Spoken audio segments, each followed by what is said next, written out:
नाम नहाद जमहूरियत, इतनी बड़ी इंडस्ट्री बॉलीवुड का मालिक इंडिया, उसको क्यों नई फिल्म पॉलिसी और मीडिया पॉलिसी नाफिज करनी पड़ी? इस पॉलिसी में है क्या? सिर्फ ये नहीं बल्कि 106 दफ़ा इंटरनेट पूरे इंडिया के अंदर शट डाउन करना पड़ा। ऐसी क्या वजह थी?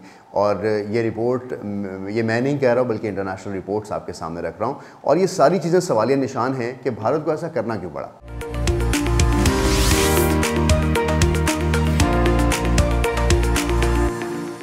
अस्सलाम वालेकुम नाज़रीन, अहमद राना व्यूज़ में आपको खुशामदीद। इस दुआ और उम्मीद के साथ कि आप जहाँ भी हों बिल्कुल खैर आफियत के साथ हों। आज हम बात करेंगे भारत और पाकिस्तान के दरमियान एक दरीना मसले कश्मीर के हवाले से, और इस मसला कश्मीर में जो पाकिस्तान की तरफ आज़ाद कश्मीर है, जो पाकिस्तान के पास है, इस कश्मीर के अंदर अपने कवानीन हैं, कॉन्स्टिट्यूशन उनका अपना है, उनकी असम्बली अपनी है, उनके वज़ीर आज़म, उनके सदर अपने हैं, अपनी मर्ज़ी से वो फ़ैसले करते हैं, अपनी मर्ज़ी से आज़ाद मुल्क में अपने झंडे के साथ रहते हैं।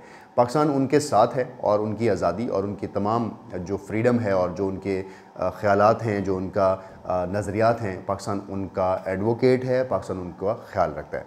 लेकिन इसी तरह वो कश्मीर जो पाकिस्तान के पास नहीं है और भारत ने उस पर गैर कानूनी कब्ज़ा किया हुआ है, जिसको मकबूजा कश्मीर कहा जाता है, उस कश्मीर की हालत अगर देखें तो LOC के उस पार भारत के पास जो कश्मीर है, वहाँ पर हालात बिल्कुल मुख्तलिफ हैं।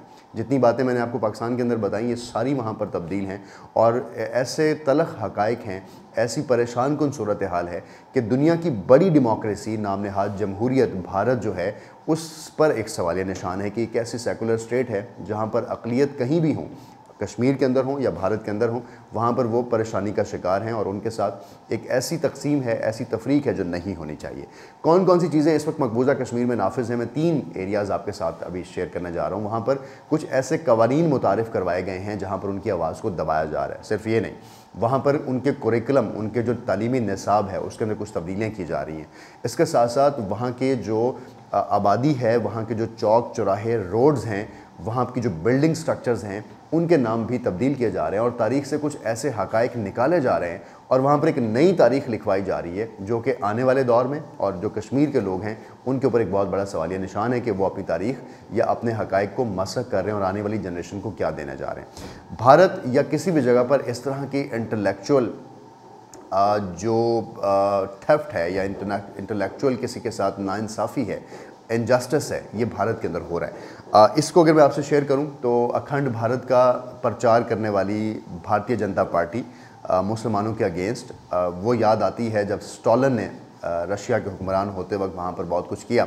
इसके साथ साथ आपने नाज़ी फोर्स का नाम सुना होगा, हिटलर का नाम सुना होगा। तो जिस तरह हिटलर ने एक ख़ास कौम, ख़ास आबादी के ख़िलाफ़ एक्शंस लिए थे, यही कुछ मोदी के नाज़ीज़म में हो रहा है, और मोदी भी यही कुछ कर रहा है। आपके सामने इन पॉइंट्स को रखता हूँ, ह्यूमन राइट्स की खिलाफ वर्जियाँ जो वहाँ हो रही हैं, ताकि आप उनको देख सकें, समझ सकें कि चीज़ें किस तरफ जा रही हैं, और इंसाफ आपने खुद करना है। सबसे पहले वहाँ पर कुछ कवानीन मुतारिफ़ करवाए गए हैं जो कि मीडिया के हवाले से हैं, और इनको न्यू मीडिया पॉलिसी कहा जा रहा है। वहाँ फिल्म पॉलिसी के नाम से वहाँ पर इंट्रोड्यूस करवाया जा रहा है। खूबसूरत लफ्ज़ों में जो पॉलिसी वहाँ पर नाफिज की गई, इसमें क्या हो रहा है वो आपके सामने रखता हूँ। सबसे पहले कश्मीर में अगर मीडिया कवरेज की बात की जाए तो वहाँ पर ऐसी कवरेज पर पाबंदी है जो वहाँ पर लोगों के राइट्स पर होने वाली मूवमेंट्स की जाती है।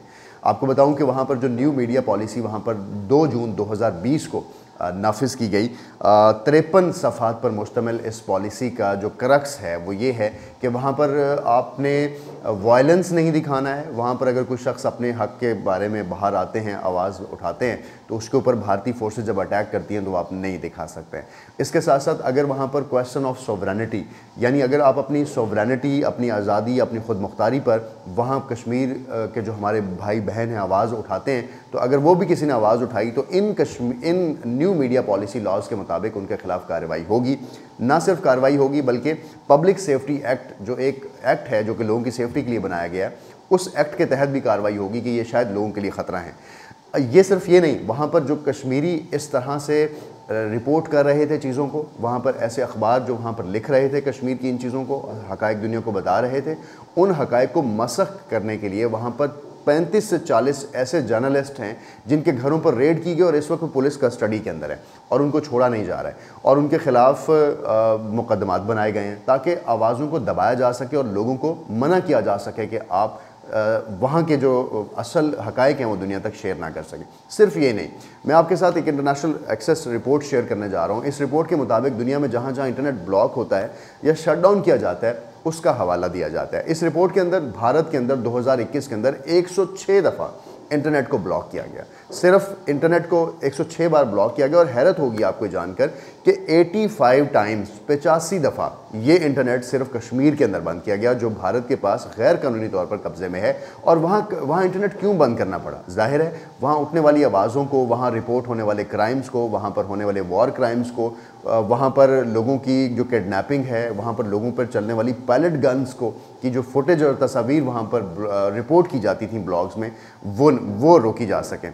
और ट्रांसपेरेंसी इंटरनेशनल की रिपोर्ट किसके सामने नहीं है कि वहाँ पर लोगों के ऊपर छरे वाली बंदूक का इस्तेमाल किया जाता है और उस बंदूक से लोगों की आंखें ज़ाया होती हैं। बहुत से लोग 2 आंखों से महरूम हुए। बहुत सारे छरों के जो मार्क हैं, जो छरों के निशानात हैं, पैलेट के निशानात हैं, वो इस वक्त पूरी दुनिया के मुंह पर एक थप्पड़ है, एक तमाचा है कि भारत जो एक डेमोक्रेटिक राइट्स की बात करता है, जो इंटरनेशनल राइट्स की बात करता है, यूनाइटेड नेशन के अंदर परमानेंट सीट की बात करता है, वो किस मुंह से करता है और उसको कौन पूछने वाला है? उसके ये चीज़ें किस तरह से रोकेंगी और इसको कौन रोकेगा? इसके अलावा अगर मैं कुछ और चीज़ें आपसे शेयर करूँ तो ये तो खैर मीडिया पॉलिसी के साथ जो फिल्म पॉलिसी है, फिल्म पॉलिसी में वहाँ पर इस वक्त जो लेफ्टिनेंट गवर्नर हैं मनोज सिन्हा, आर्टिकल 370 और 35A को ख़त्म करने के बाद वहाँ पर जो गवर्नर राज के तौर पे वहाँ पर नई हुकूमत बनाई गई महबूबा मुफ्ती के बाद, वहाँ पर उन्होंने आकर कुछ नई तब्दीलियाँ की और उन तब्दीलियों के अंदर उन्होंने फिल्म पॉलिसी नाफिज की। कहने को तो कॉस्मेटिक्स बड़ा खूबसूरत लफ्ज़ है कि वहाँ पर अब फिल्म बनेंगी, वहाँ पर सिनेमाटोग्राफी होगी, वहाँ पर दोबारा से खुशियाँ वापस आ जाएंगी, उस जगह को यूज़ किया जा सकेगा फिल्म बनाने के लिए, वहाँ पर कमर्शियल एक्टिविटी स्टार्ट हो जाएंगी, वहाँ के लोगों को, टैलेंट को यूज़ किया जाएगा एज अ करेक्टर फिल्म्स के अंदर। लेकिन ये सारी चीज़ें जो हैं, इसके पस पर्दा जो हक़ाइक़ हैं या इसके पस पर्दा जो इंटेंशंस हैं, वो ये हैं कि कश्मीर की तारीख़ को अपनी मर्ज़ी से लिखवाया जाए, कश्मीर के लोगों को अपनी मर्ज़ी से इस्तेमाल किया जाए और उनसे बुलवाया जाए और उनको करैक्टर के तौर पर यूज़ किया जाए और कश्मीर की वो तारीख़ लिखी जाए जो कश्मीर की तारीख़ नहीं है। ये बात सिर्फ यहाँ नहीं रुकी, आपसे एक और हक़ाइक़ शेयर करना चाह रहा हूँ। वहाँ पर तारीख़ को ना सिर्फ तब्दील किया जा रहा है, बल्कि वहाँ पर तारीख़ के साथ जो मजाक हो रहा है वो भारतीय जनता पार्टी की इंटेंशंस, हिंदुत्व, एंटी मुस्लिम और कश्मीर के लोगों के ख़िलाफ़ उनका गुस्सा, गम है कि वो कश्मीर के लोगों को की आवाज़ को दबाना चाहते हैं। किस तरह दबाना चाहते हैं? वहाँ पर जो भारतीय जनता पार्टी के लीडर हैं उनका आपसे एक स्टेटमेंट शेयर करता हूँ। इस वक्त स्क्रीन के ऊपर आप देख रहे होंगे। इस स्टेटमेंट के अंदर वाज़े तौर पर ये मुखर्जी साहब हैं जी, भारतीय जनता पार्टी के जो फाउंडर मेंबर्स हैं उनके अंदर इनका हिस्सा है। ये लिखते हैं और आर्टिकल 370 के भी बहुत हक में रहे हैं। ये लिखते हैं कि एक देश में 2 विधान, 2 प्रधान और 2 निशान नहीं चलेंगे। यानी वो कहना चाह रहे हैं कि there can not be 2 constitution, वहाँ पर 2 कॉन्स्टिट्यूशन नहीं होंगे, अपनी मर्ज़ी से लोग वहाँ पर नहीं रह सकते हैं। 2 प्राइम मिनिस्टर नहीं होंगे, यानी एक भारत का प्राइम मिनिस्टर और एक कश्मीर का प्राइम मिनिस्टर नहीं होगा। एंड 2 फ्लैग्स, और वहाँ पर 2 फ्लैग्स नहीं होंगे। सो इस तरह की जो स्टेटमेंट्स हैं वहाँ के लोगों के राइट्स को रोकने के लिए, ये भारतीय जनता पार्टी का माइंडसेट है। ये भारतीय जनता पार्टी इस तरह से चीज़ों को सोचती है। तो हुक्मरान जमात अगर यूँ सोचती है तो उनके कवानीन के अंदर भी ये रिफ्लेक्ट होंगे। अब आपसे वो चीज़ें शेयर करने जा रहा हूँ जो वहाँ की ग्राउंड रियलिटीज़ हैं। आपने एक नाम सुना होगा, शेख मोहम्मद अब्दुल्ला, जो कि दूसरे वज़ीर आज़म हैं मकबूजा कश्मीर के, और उन्होंने कश्मीर के हक़ खुद इरादत के ख़िलाफ़ हमेशा से के हक़ में आवाज़ उठाई है। और वो डोगरा राज जो मकबूजा कश्मीर में नाफिज था और जिनकी वजह से आज ये सारे मसाइल हैं, उनके भी हमेशा वो ख़िलाफ़ रहे हैं। उनके नाम पर वहाँ पर बहुत सारी साइट्स हैं। उन्होंने कश्मीर में अपनी बहुत सारी अपना टाइम दिया है। वहाँ पर एक स्टेडियम है जो कि श्रीनगर के बिल्कुल सेंटर में है, in the heart of Srinagar. इस स्टेडियम का नाम रखा गया था उन्हीं के नाम पर, और शेर कश्मीर, क्योंकि उनको शेर कश्मीर कहा जाता था। वो कश्मीर की हमेशा से आवाज़ बनते हैं। शेर कश्मीर स्टेडियम का नाम तब्दील करके अब उसका नाम सरदार वल्लभ भाई पटेल स्टेडियम रखा जा रहा है। यानी तारीख़ के अंदर वो लोग जिनका कंट्रीब्यूशन है कश्मीर की सरज़मीन पर और लोगों की राइट्स की आवाज़ है, उनके नेम्स अब तब्दील किए जा रहे हैं। और 108 ऐसे मिलिट्री ऑफिसर्स हैं, मिलिट्री के जवान हैं, पैरा मिलिट्री फोर्सेस हैं, वहाँ पर इंडियन जो हिंदुस्तानी लोग हैं जो वहाँ के रिहायशी नहीं हैं, उनके नामों पर वहाँ की तब्दीलियाँ की जा रही हैं। और कुछ ऐसे लोगों की जो कश्मीर की आज़ादी के ख़िलाफ़ हैं, उनके नामों पर चौक चौराहों को, गलियों को, बाज़ारों को के नेम्स तब्दील किए जाने की एक पूरी मुहिम है जो वहाँ पर स्टार्ट हो गई है। और इसका मतलब होता है कि आप किसी जगह के कल्चरल इम्प्रिंट्स को मुकम्मल तब्दील कर दें ताकि आने वाली जनरेशंस वो चीज़ें देख ही ना सकें, कोई पूछ ही ना सके कि शेख अब्दुल्ला के नाम पर स्टेडियम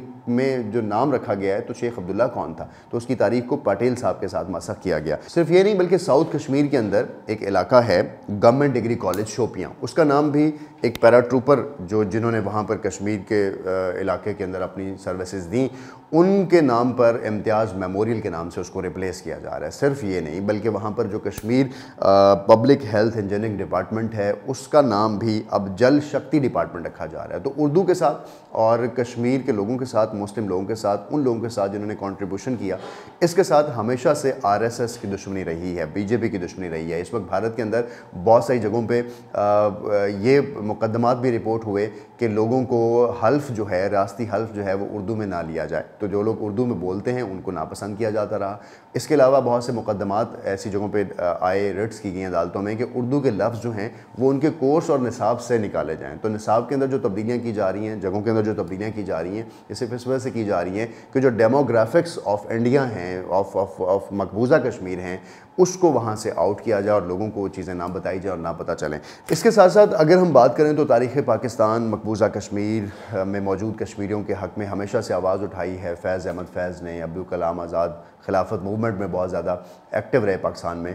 सर सैयद अहमद ख़ान जिनका एजुकेशन के अंदर बड़ा रोल था, कुरिकुलम में इस तरह के जो तालीमी निसाब है इंडिया के अंदर, सेंट्रल एजुकेशन सिस्टम के अंदर कुछ तब्दीलियाँ की गई हैं। 10वीं 9वीं और 11वीं और 12वीं का जो सिलेबस कोर्स है उनका, उसमें तब्दीली की गई है और इसमें अफ्रीका, एशिया और इस्लामी सल्तनत का जो राज रहा है इस सारे इलाकों के अंदर, इसकी तारीख को निकाला गया है, कोल्ड वॉर को निकाला गया है, इंडस्ट्रियल रेवोल्यूशन को निकाला गया है। सो ये चीज़ें जब अपने बच्चों को पढ़ने आप नहीं देंगे तो उनको कैसे पता चलेगा कि इसकी तारीख क्या है। तो तारीख को अपनी मर्ज़ी से कन्वर्ट करना, सर सैयद अहमद ख़ान को निकाल देना, अबू कलाम आज़ाद को निकाल देना, सादत हुसैन मंटो ने बड़ा काम किया है और इंडियन लिटरेचर पर भी उन्होंने काम किया है, उनकी तारीख और उनकी चीज़ों को भी वहाँ से लिटरेचर से निकाल देना, ये भी नाइंसाफ़ी होगी वहाँ के लोगों के साथ और तारीख के साथ और इस खित्ते की तारीख के साथ जो भारत इस वक्त वहाँ कर रहा है। तो जब आप फ्रीडम को दबाते हैं, फ्रीडम ऑफ एक्सप्रेशन को दबाते हैं, सो ये किस तरह की डेमोक्रेटिक नॉर्म्स हैं, दुनिया इसके बारे में भी जानना चाहती है। सिर्फ ये नहीं बल्कि हम देखें तो गांधी जी और उसके बाद सरदार पटेल के जो तारीख़ है उसको ज़्यादा अहमियत दी जा रही है और उसको ज़्यादा वहाँ पे लिखा जा रहा है। वहाँ के लीडरान ज़रूर हैं, लेकिन जैसे पाकिस्तान के अंदर एक बैलेंस तारीख़ पढ़ाई जाती है, पाकिस्तान को बताया जाता है कि हमने किस तरह से स्ट्रगल्स की और देखा गया है, तो इस तरह से हमें भी दूसरी जगहों पर भी यही एक्सपेक्ट करना चाहिए कि डेमोक्रेटिक नॉर्म्स जो हैं कि डेमोक्रेटिक जो नॉर्म्स हैं वो दुनिया में एक तरह के होने चाहिए। ये बात हम नहीं कर रहे, हिंदुस्तान टाइम्स, वहाँ के इंडिया के तमाम न्यूज़पेपर्स और वहाँ के जो रिसर्चर्स हैं, वहाँ की जो सीएम रह चुकी है महबूबा मुफ्ती, उन्होंने भी इसकी बहुत प्रोएक्टिवली मुखालफत की है और बहुत से और लोग भी इसकी मुखालफत करें। सिर्फ ये नहीं बल्कि राहुल गांधी जो कांग्रेस के लीडर हैं वो भी इस चीज़ की मुखालफत करते नज़र आते हैं कि भारत इस तरह के अज़ाइम या इस तरह की चीज़ें जो भारतीय जनता पार्टी इस वक्त कश्मीर के अंदर कर रही है इसको नहीं करना चाहिए। ये भारत के ऊपर भी एक क्वेश्चन मार्क है। हम ये समझते हैं और ये चाहते हैं कि जिस तरह से यूनाइटेड नेशन की रेजोल्यूशन नंबर 39 है, 47 है और बहुत सी रेजोल्यूशन जो कश्मीर के ऊपर आई हैं, कश्मीर का फैसला बिल्कुल उन रेजोल्यूशन के मुताबिक होना चाहिए। पाकिस्तान कवानीन का एहतराम करने वाला मुल्क है। पाकिस्तान इंडिया से भी कहता है कि दिल बड़ा करो और उन लोगों की आवाज़ सुनो और उन लोगों के राइट्स का ख्याल करो जितनी बड़ी डेमोक्रेसी अगर आप अपने आप को समझते हो। अपना रखें। बहुत सा ख्याल कोशिश थी कि कश्मीर के अंदर जो इस वक्त जुल्म हो रहे हैं और जो भारत की इलीगल वहाँ पर कब्ज़ा है वो आवाज़ आप तक पहुँचाई जाए, क्योंकि इंटरनेट कश्मीरियों का 85 दिन तक बंद रखने वाला भी इंडिया ही है और सालों वहाँ पर ये इंटरनेट बंद होने की एक पूरी तारीख है जो हमने सोचा कि आपके सामने रखते हैं। अपना रखें बहुत सा ख्याल और देखते रहें AR Views।